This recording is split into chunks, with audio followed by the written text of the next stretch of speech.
Instructions four attitude. നമ്മളുടെ മനോഭാവങ്ങളെ മാറ്റണം. എൻ്റെ ജീവിതത്തിൽ പ്രതികൂലങ്ങൾ, പ്രതിസന്ധികൾ, എതിർപ്പുകൾ, വല്ലാത്ത പ്രശ്നങ്ങൾ വരുമ്പോൾ, പ്രതിസന്ധികൾ വരുമ്പോൾ, I know one thing for sure. എൻ്റെ ആ രോഗം, എൻ്റെ ആ പരാജയം, എൻ്റെ മുൻപിൽ വന്നിരിക്കുന്ന വെല്ലുവിളി, എൻ്റെ മുൻപിൽ വന്നിരിക്കുന്ന ഭീഷണി, എൻ്റെ മുൻപിൽ എന്നെ തകർത്ത് കളയുമെന്ന് വാദിച്ചുവെന്ന കൊടുങ്കാറ്റുകൾ, ഐ താങ്ക് യു ഗോഡ്. കാര്യം ഒരു പ്രത്യാശയോടുകൂടെ, ഒരു ഹോപ്പ്, ഒരു പ്രത്യാശയോടുകൂടെയാണ് എന്നെ അതിൻ്റെ മുൻപിൽ കർത്താവ് നിർത്തിയിരിക്കുന്നത്.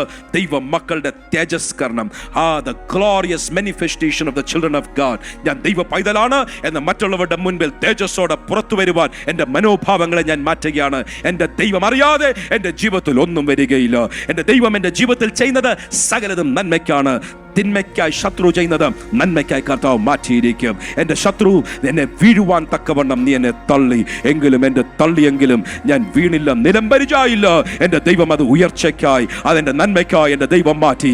യേശുവിൻ്റെ നാമത്തിൽ തിന്മയ്ക്കായി തള്ളിയിടുവാനായി, തകർത്ത് കളയുവാനായി, വീഴ്ത്തിക്കളയുവാനായി ശത്രുവും വ്യക്തികളും പല സാഹചര്യങ്ങളും വിരോധമായി വന്നതിൻ്റെ മുൻപിൽ ഇന്ന് പകൽക്കാലം അതിനെ തിരിച്ചുവിടുന്ന ദൈവശക്തിയുടെ പ്രമാണത്തിലും ശക്തിയിലും നിന്ന് ഞാൻ സഭയെ ശുശ്രൂഷിക്കട്ടെ, കുടുംബങ്ങളെ ശുശ്രൂഷിക്കട്ടെ, വ്യക്തികളെ ശുശ്രൂഷിക്കട്ടെ. തിന്മയ്ക്കായി ശത്രു ചെയ്തത് നിങ്ങളുടെ ജീവിതത്തിൽ നന്മയ്ക്കായി കൂടി വ്യാപരിക്കും.